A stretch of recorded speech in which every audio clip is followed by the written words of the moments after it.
알렉산더 대왕이 사랑하는 친구에게 사냥개 2마리를 선물을 받았습니다. 대단한 사냥개라고 칭찬이 입이 마르도록 해가지고 그 사냥개를 받아서 알렉산더 대왕이 어느 날 이 사냥개를 시험하고 싶었습니다. 그래서 어떤가 자랑도 할 겸 해가지고 사람들을 데리고 나갔습니다. 토끼 사냥을 나갔는데 저만치 토끼가 뛰어다니는데도 불구하고 이 개들은, 사냥개들은 전혀 달려갈 생각을 안 하는 거예요. 너무 화가 나가지고 씩씩거리며 돌아왔습니다. 그래서 이번에는 사슴 사냥을 가자고 해가지고 다시 사람들을 모아가지고 갔습니다.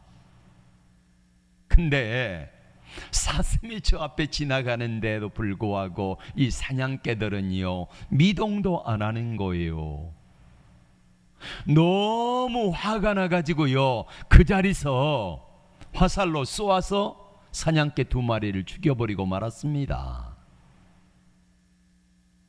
그리고는 이제 시간이 흐른 후에 선물을 한 친구에게 이야기를 했습니다. 어찌 그렇게 쓸데없는 개를 선물해 가지고 나를 그렇게 창피하게 만드느냐. 왕이시여, 이 사냥개는 토끼하고 또 사슴이나 이런 거를 사냥하는 개가 아니라 호랑이와 사자를 사냥하도록 길러진 그런 사냥개입니다. 그러니 호랑이나 사자를 잡도록 만들어진, 그렇게 훈련되어진 이 사냥개가 토끼 따위에 눈이나 가겠습니까?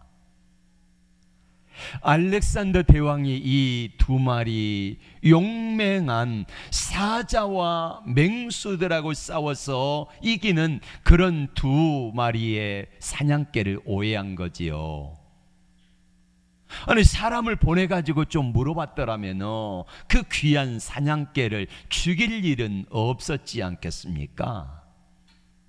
우리가 살아가면서 오해 때문에 빚어지는 비극들이 얼마나 많습니까? 오늘 요셉의 경우도 마찬가지예요. 요셉과 마리아가 정혼을 했습니다. 약혼을 했습니다. 그리고 결혼식만 치르면 이제 정식 부부가 되는 거예요. 어느 날 요셉에게 마리아가 와가지고 말합니다. 나 임신했다. 아니, 나는 잔일이 없는데 임신했다 그러니까 여러분, 어느 남자가 좋아하겠습니까? 그런데 하나님의 성령으로 잉태되었다. 천사가 나타나가지고 내게 말씀하시길래 내가 아멘 했더니 이렇게 임신이 되었다고 하면은 여러분, 어느 누가 믿어주겠습니까? 우리가 예수를 믿잖아요. 하나님을 믿는 자녀들인데 어떤 사람에게 나 성령으로 잉태됐다 그러면은 믿어줄 남자가 어디가 있겠습니까?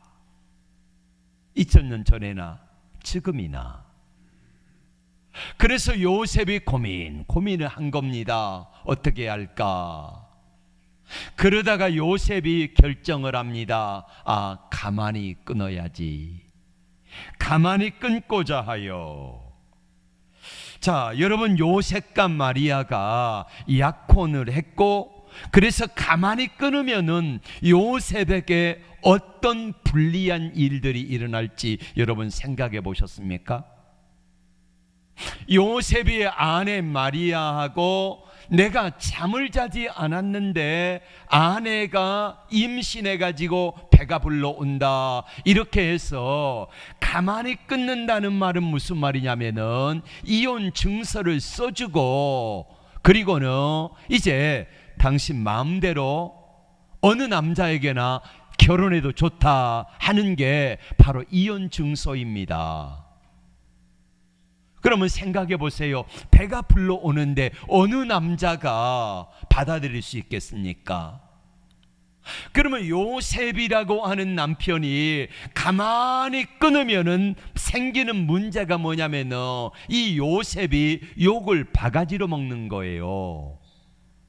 아니, 지 마누라 임신시켜 놓고 쫓아버린다? 이 나쁜 놈이라고 동네에 소문나지 않겠습니까? 그 누가 가만히 안 있겠습니까? 처갓집에서 가만 안 있지요. 처갓집에서 요셉을 아마 잡아 죽이려고 그럴 거요. 아니, 지가 임신시켰으면 책임을 져야지 쫓아 보내는 게 이게 말이냐 되는 거냐 하는 것입니다. 그리고 요셉은요, 온 동네방네 소문이 다 나는 거예요. 저놈 나쁜 놈이다. 자기 아내 임신시켜 놓고 가만히 이혼 증서 써줘가지고 쫓아내버렸다고. 그러면은 어떤 여자가 다시 시집 오겠습니까?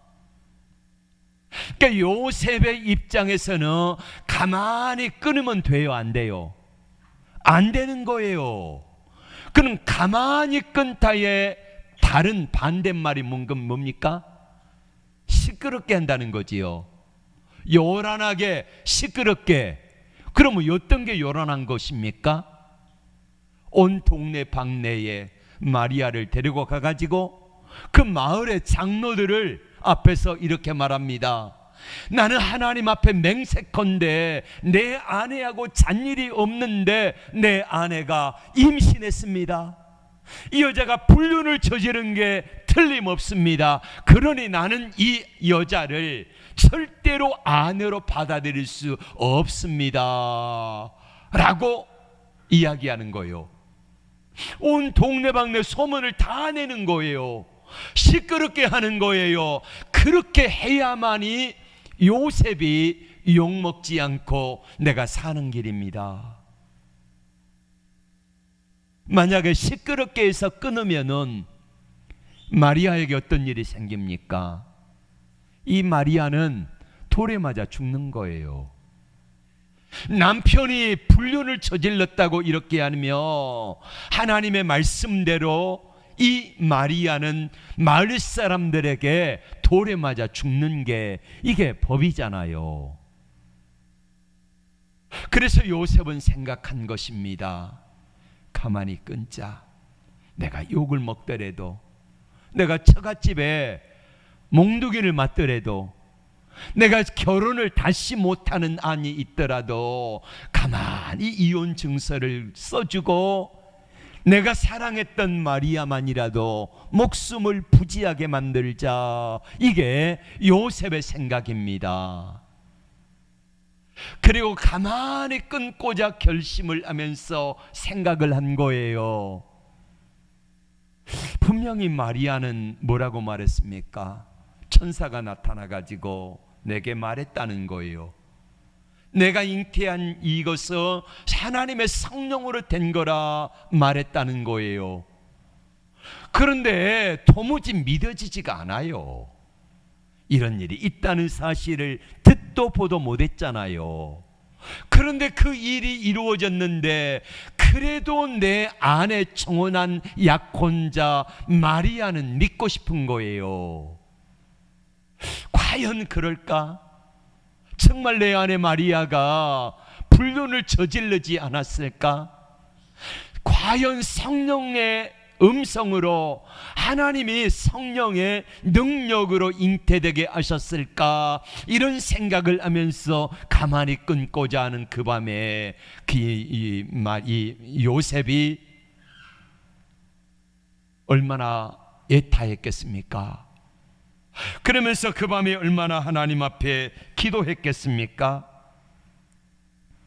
믿음이 뭘까요? 믿음은 어떤 문제가 생겼을 때에 그 문제를 가만히 끊을 수 있는 능력이 바로 믿음입니다. 세상 사람들은 어떤 문제가 생길 때에, 자, 내가 요셉입니다. 여러분 스스로가 요셉이라고 생각해 보세요. 근데 내 사랑하는 여자가 남의 아이를 뱄다는 거예요. 그럼 어느 누가 믿어주겠습니까? 자, 이럴 때 대부분의 사람들은 시끄럽게 해가지고 그 문제를 해결하는 겁니다. 왜요? 내가 살려고, 내가 욕 안 먹으려고. 이게 세상적인 방법이에요. 그런데 믿음이 뭐냐면요, 이런 문제가 생겼을 때에 시끄럽게 해가지고 그 문제를 푸는 것이 아니라 가만히 조용하게, 내가 시끄럽게 하면 저 여자가 죽을 수 있기 때문에 저 여자가 살고 내가 조금 손해보더라도 그 길을 택하겠다. 이것이 뭐라고요? 믿음이라는 것입니다. 믿음은 마리아를 믿어주는 것입니다. 성령으로 잉태됐다는 그 말을 도저히 믿을 수 없지만은 그 말을 믿어주는 것입니다. 내가 욕을 좀 먹어도 마리아가 살 수 있다고 하면 마리아를 살리는 길을 택하겠다고 하는 게 요셉의 믿음인 것입니다. 요셉이 이 문제를 어떻게 해결합니까? 요셉은 의로운 사람이었습니다. 마태복음 1장 19절의 말씀을 다 같이 볼까요? 시작. 그의 남편 요셉은 의로운 사람이라 그를 드러내지 아니하고 가만히 끊고자 하여. 요셉이 믿음의 사람, 의로운 사람이었기 때문에 그런 결단을 했다고 성경은 이야기하고 있습니다. 그리고 20절에 이 일을 생각할 때에, 자, 드러내지 아니하고 가만히 끊고자 하면은, 자, 마리아는 살지만은 내가 사는 길이 막히는 거예요. 동네 사람들에게 저놈 나쁜 놈이라고 손가락질을 당하면은 목수의 일마저도 할 수 없는 거잖아요. 내 생명에 이 밥줄이 끊기는 거예요. 동네 사람들이 찾아오지 않을 거잖아요. 저 나쁜 놈이라고, 못된 놈이라고, 지 안에 임신시켜 놓고 책임도 지지 않는 사람이라고 그러면서 온갖 비난과 멸시와 조소를 당할 것이라는 말이에요. 그것을 생각하면서 그날 밤에 요셉이 하나님께 기도하지 않았겠습니까? 바로 그날 밤에 그렇게 그 문제를 해결했습니다. 세상이 왜 그래 시끄럽습니까? 가만히 문제를 해결하는 것이 아니라요, 시끄럽게 해결하는 거예요. 온 동네방네 다 떠드는 거예요. 그렇게 해서 문제를 해결하고 하니까 시끄러운 것입니다. 믿음이 뭐라고요? 내가 조금 손해보고 욕을 먹고 손가락질을 당해도 묵묵히 그거를 참아내는 거예요. 주님 편에 서는 거예요. 주님이 기뻐하시는 편에 서는 거예요. 우리 주님이 원하시는 편에 서려고 애를 쓰는 것이 바로 믿음입니다. 그렇게 믿음으로 살아가는 거예요. 여러분, 요셉이 가만히 끊고자 하여 하나님 앞에 믿음을 택하고 하나님이 기뻐하시는 그 편을 택하며 내가 손해보려고 했을 때에 하나님께서 그 문제를 어떻게 해결해 주십니까? 요셉을 가만히 버려두십니까? 아닙니다. 20절의 말씀을 다 같이 봅니다. 시작. 이 일을 생각할 때 주의 사자가 현몽하여 이르되 다윗의 자손 요셉아, 내 아내 마리아 데려오기를 무서워하지 말라. 그에게 잉태된 자는 성령으로 된 것이라. 아멘. 주의 사자가 나타났습니다. 어떤 때예요? 가만히 끊고자 하여 이 일이 어떻게 되어질까 고민하며 하나님께 기도하는 그때에 하나님이 천사를 보냈습니다. 요셉에게 말씀하십니다. 내 아내 마리아 데려오기를 무서워 말라. 내 아내가 임신한 것은 성령으로 된 것이니라. 이 말을 들려준 거예요.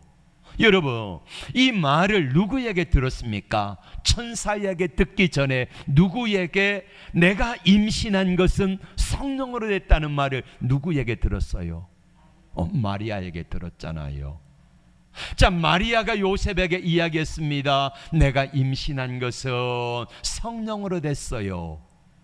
내게 천사가 나타나 가지고 말씀하시고 내가 아멘 했더니 임신이 되었다고 이야기를 했는데 이 마리아의 말을 요셉이 믿어주지 못했습니다. 믿기지가 않아요. 그런데 그 문제를 가만히 해결하려고 했을 때에, 하나님 앞에 기도할 때에 요셉에게 다시 하나님이 나타나셨습니다. 마리아에게 나타났던 천사 가브리엘이 나타났습니다. 마리아에게 말씀하셨던 내게 잉태된 것은 성령으로 된 것이라고 하신 말씀을 요셉에게 똑같이 해준 거예요. 그러니까 요셉이 자기 아내 마리아가 했던 말이 이제는 다 믿어지는 거잖아요. 여러분, 하나님 앞에서 이렇게 요셉이 하나님의 방법으로 가만히 끊고자 할 때에 하나님께서 이 문제를 해결하여 주심으로 말미암아 마리아를 자칫 잘못하면 돌 맞아 죽게 할 수도 있었던 이 문제를 해결해 주신 것입니다. 요셉은 만왕의 왕으로 오시는 예수 그리스도를 영접할 수 있는 기회가 가장 먼저 주어지는 축복을 받은 거예요. 21절의 말씀은 같이 볼까요? 아들을 낳으리니 이름을 예수라 하라. 이는 그가 자기 백성을 그들의 죄에서 구원할 자이심이라 아니라. 아멘. 자, 아들 낳을 것이다. 이름을 예수라 하라. 이 예수님이 누구인가?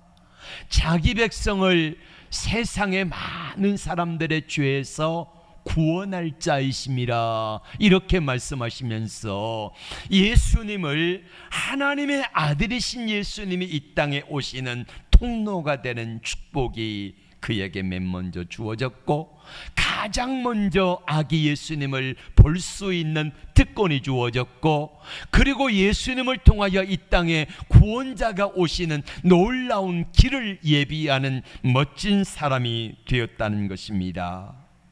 믿음이 뭡니까? 믿음을 헬라어로 피스티스라고 말합니다. 이 믿음이라고 하는 단어의 뜻은 뭐냐면은 설득당하다라고 하는 뜻이 있습니다. 하나님이 마리아에게 오셔서 천사로부터 설득을 하십니다. 내가 너에게 성령으로 잉태할 것이다. 아들을 낳을 것인데 이름을 예수라 하라. 그래서 온 세상의 구원자가 될 것이다 라고 마리아에게 찾아오셔서 마리아를 설득할 때에 마리아가 아멘 하는 게 믿음이지요.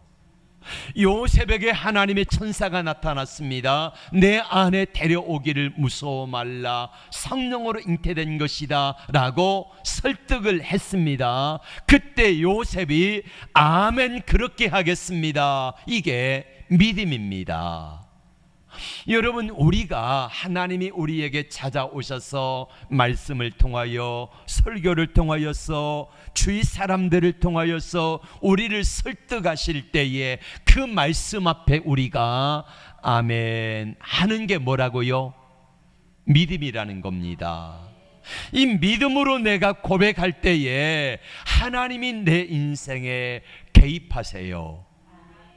마리아가 아멘 할 때에 하나님이 그 마리아에게 개입하시지, 마리아가 저 싫은데요, 저 안 할랍니다. 그래 예수님이 안 오시는 거예요. 마리아를 통해서 하나님이 저와 여러분들에게 찾아오셔서, 야 김 목사, 사랑하는 본향교회 성도들아, 너 이것 좀 하자라고 우리를 설득하십니다. 내 믿음을 요구하시는 거지요. 하나님이 설득하실 때에 내가 예 그렇게 하겠습니다 라고 하면은 하나님이 내 인생에, 내 삶에 개입하실 수 있는 여지를 드리는 거예요. 이게 믿음입니다. 그럼 하나님이 내 인생에 개입하셔서 일하세요. 그 일 하실 때에 하나님의 영광이 나타나는 거지요. 오늘 마리아도 요셉도 마찬가지로 하나님이 말씀하실 때에, 하나님이 설득하실 때에 그 설득하심 앞에 아멘 했고, 아멘 할 때에 그들의 인생 속에 개입하셔서 하나님이 일하시더라 이것입니다. 몇 번 말씀드린 박보영 목사님 이야기입니다. 이분은 할아버지가 목사고 아버지가 목사예요. 그리고 그 인천의 방죽교회라고 있는데 이 교회가 문제가 많은 교회예요. 목사 멱살을 끄집고 내리지 않나. 아니 이런 모습을 바라보고 이 박보영 목사는 나는 절대 목사가 안 돼야 되겠다. 그리고 열심히 공부해가지고 성형외과 의사가 됐습니다. 그리고는 좋은 자매 만나가지고 개원도 해가지고 돈도 많이 벌었어요. 근데 심장병이 생겨가지고요, 이게 죽을 것 같아요. 그러던 차에 하나님이 만나 주셨습니다. 예수 안 믿은 거지요. 할아버지 목사, 아들 목사지만은 예수 안 믿는 거예요. 여러분 지금 목사들 자녀들 가운데 예수 안 믿는 사람 많습니다. 장로 권사 자녀들 가운데 예수 안 믿은 사람 많습니다. 여러분 내 자녀가 교회 나오니까 예수 믿는다고 그렇게 착각하지 마세요. 이 박보영 목사도 주일날은요 열심히 안 빠지고 잘 나갔어요. 헌금도 잘했어요. 근데 예수 안 믿었어요. 그러다가 몸이 아프니까 기도하다가 하나님이 만나주신 거예요. 깨끗하게 고쳐주신 거예요. 그리고 나서 하나님 앞에 하나님 내가 어떻게 살아야 되겠습니까? 하나님 내 인생에 개입해 주세요. 그때 하나님의 음성이 다 팔아서 나눠주고 나를 따르라 했어요. 그래서 있는 재산을 다 팔아가지고 34억인가 이걸 다 팔아가지고 가난한 이 교회들 또 주위에 있는 가난한 사람들에게 다 나눠주고요. 저기 안성에 있는 경기도 안성에 있는 자그마한 건물 2층에다가 세를 얻어가지고 거기에서 집 나온 아이들을 하나 받다 보니까 17명인가 됐대요. 이거 절반도 안 되는 곳에다가 거기다가 예배당 꾸리고 그리고 거기서 한 사람 한 사람 받다 보니까 17명이 됐는데 그 아이들을 뒷바라지하면서 살아갑니다. 초등학생부터 시작해가지고 중학교 고등학생까지. 새벽에 일찍 일어나가지고 아이들 다 도시락 싸서 하나둘 챙기고 아이들 밥 해가지고 먹이고 그리고 나면은 설거지하고 그러면 청소하고 아침에 나가서 잠시 전도하고 그리고 점심 준비하고 저녁 준비하고 아이들 뒷바라지하면 이렇게 살아가는 거예요. 어떨 때는 라면도 못 먹고 굶을 때가 있고요. 이분이 원칙이 그랬답니다. 교회를 시작하면서 나는 가족들의 도움을 받지 않겠다. 친구 의사들도 있으니까 그들에게 야 매월 성교비 50만 원씩만 내라. 그러면은 많은 친구들이 도와줄 수 있잖아요. 안 해요. 왜 안 합니까? 하나님이 내 인생에 개입해 달라고 하는 그런 생각이에요. 동생들이 오고 형이 오고 아버지가 오시고 할아버지가 와가지고 돈을 놓고 가면은요 다시 돌려줬대요. 하나님이 내 인생에 개입하여서 일하심을 보게 해달라고. 그러던 어느 날 학교에서 연락이 와가지고 급하게 뛰어갔더니 가자마자 교무실 분위기가 이상하더래요. 손가락질하면서 저런 놈이 목사라고, 저런 놈은 당장 신고해가지고 유치장에 쳐넣어야 된다고. 알고 봤더니 자기가 데리고 있는 중3짜리 여자아이가 성병에 걸린 거예요. 누가 그랬냐 그랬더니 같이 나를 데리고 있는 목사님이 그랬다는 거예요. 그래서 전화해가지고 가서 보니까 그 모습이에요. 그 멸시와 수모를 겪으면서 아무 말도 하지 않고요, 그냥 데리고 왔대요. 그래서 병원에 가가지고 치료해주고 한 일주일쯤 되니까 깨끗하게 다 나았답니다. 그래서 아무 말도 안 하고요, 아무 말도 안 하고 기도해줬답니다. 하나님, 이 아이가 깨끗하게 건강하게 잘 치료되게 하심을 감사합니다. 하나님, 이 아이가 하나님의 영광과 기쁨이 되어지고 이 아이가 정말로 하나님이 꼭 필요로 하고 많은 사람들에게 칭찬과 존경받는 아이가 되게 해주세요. 이렇게 기도했더니 아이가 울더래요. 그러면서 묻더랍니다. 목사님, 제가 교무실에서 거짓말했을 때에 왜 목사님 아니라고 그렇게 하지 않으셨냐고.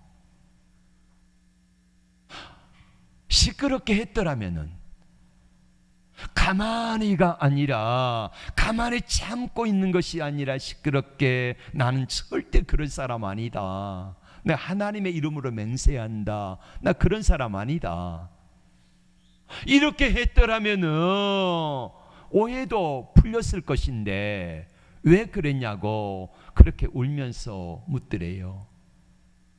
야, 너 이제 중학교 졸업할 때도 한 3개월밖에 안 남았는데 내가 욕먹고 말지.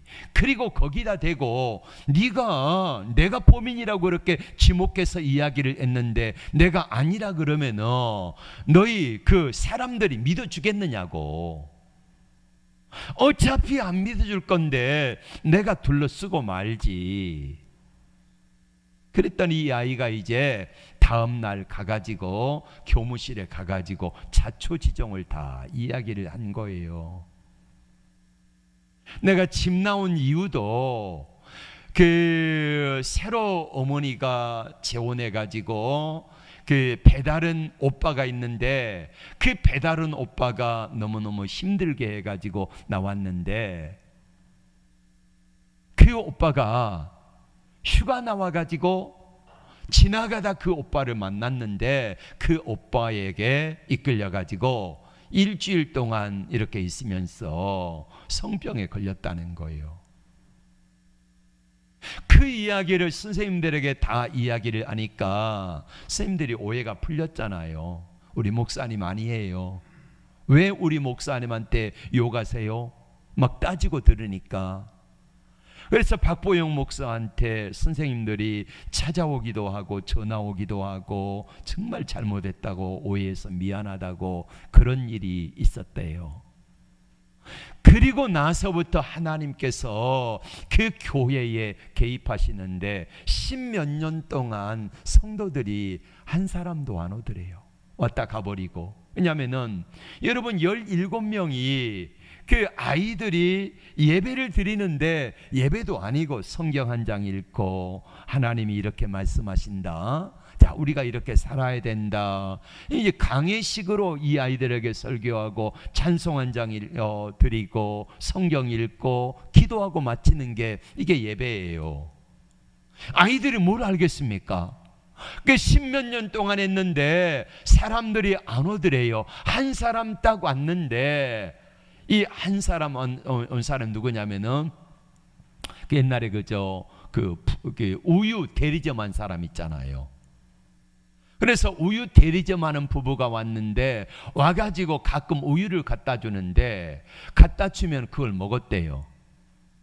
먹으면 우유가 상한 우유도 있고 해가지고 탈난 적이 한두 번도 아니고, 그래도 한 교회 그 성도 한 가정이 귀하다고 그렇게 우유를 먹고 탈도 나고 이렇게 했는데 그 옆에 개척교회가 생겼는데요, 어느 날 이 부부가 안 나오는데 개척교회 거기 전도하고 있더래요. 하나님, 성도 한 가정 딱 있는데 그 가정마도 가버리면 어떡합니까 해가지고 너무 속상하고 그랬는데, 아무튼 이제 그런 그 아이의 일로 말미암아 우리가 목사님 잘못했습니다, 용서해 주세요, 오해했습니다, 이런 일이 있고 나서부터 이제 그런 생각이 들더랍니다. 자, 이제 됐다. 예. 하나님이 그때부터 개입하시는데요, 막 성도들을 보내주시는데 3개월 만에 이 예배당이 가득 찬 거예요. 그래서 이제 넓은 곳으로 이사를 가가지고 한 3년쯤 열심히 하면 찰까 그랬는데 다시 3개월 만에 가득 차버린 거예요. 여러분, 박보영 목사가 얼마든지 시끄럽게 그 문제를 해결할 수 있잖아요. 그 시끄럽게 하면은 나는 괜찮은데 이 아이가 힘들어져. 그래서 내가 시끄럽게가 아니라 조용하게 끊고자 그 문제를 해결하자고 했더니 하나님께서 개입하셔서 오해도 풀어주시고 그 문제도 해결해 주시고 교회도 부흥시켜 주시는 놀라운 은혜를 허락해 주셨다고 간증하고 있습니다. 우리가 이 땅에 살아가면서 많은 문제들을 겪잖아요. 문제 원인이 뭡니까? 자, 문제가 이 사람에게 있든지 저 사람에게 있든지 그 문제를 해결할 때에 오늘 요셉이 그랬던 것처럼 조용하게 그 문제를 해결하고 한다고 하면은 그렇게 세상은 시끄럽고 덜 힘들지 않겠습니까? 부부간에도 마찬가지예요. 상대방을 향하여 조금만 요셉처럼 배려하고 내가 내 아내를 시끄럽게 이 문제를 해결하면은 이 여인이 어떻게 될 것을 아니까 내가 좀 손해보더라도 참아야지 하는 방법으로 문제를 해결하잖아요. 오늘 성탄의 주인공이 누굽니까? 누가 성탄의 주인이 될 수 있을까요? 오늘 성탄의 주인공은 분명히 예수님과 마리아입니다. 주연처럼 보이잖아요. 그런데 요셉은 조연 같지만은 만약에 요셉이 시끄럽게 그 문제를 해결했으면은 마리아도 죽고 예수님도 죽는 거예요. 성탄이 있기까지 수많은 조연들이 그 일을 묵묵히 감당할 때에 아름다운 성탄의 기쁨이 있던 거지요. 오늘 우리는 성탄을 기다리고 있습니다. 아기 예수로 오시는 예수님을 기다리고 있습니다. 근데 아기 예수로 오시는 예수님을 기다리는데 우리가 기쁘다 구주 오셨네, 또 막 캐롤송을 부르고 찬양하고 또 선물을 나누고 이런 게 무슨 의미가 있을까요? 이번 성탄의 주인공이 우리가 되어 보십시다. 내가 되어 보십시다. 어떻게 우리가 성탄의 주인공이 될 수 있을까요? 요셉이 했던 것처럼 어떤 문제가 생겼을 때에, 어떤 어려움이 있을 때에 그 어려움과 문제를 조용하게 하나님이 원하시는 방법으로, 하나님이 기뻐하시는 방법으로 그 문제를 해결하겠다고 조용히 이 문제를 해결하기로 예를 쓰는 사람이 바로 성탄의 주인공이 되는 것입니다. 이 일을 통하여서 하나님이 영광을 받으시고 내가 조용히 이 문제를 해결할 때에 그로 인하여서 상대방이 세워지고 다른 사람이 아름답게 세워지는 놀라운 역사가 있다고 하면은 그 일을 하는 바로 여러분이 성탄의 주인공이 될 수 있는 것입니다. 시끄럽게가 아닌 조용하게 요셉이 했던 방법으로 우리의 주위에 있는 우리의 삶의 모든 것들을 풀어나간다고 하면은 분명히 주님이 기뻐하시는 성탄의 주인공 바로 여러분입니다. 기도하겠습니다.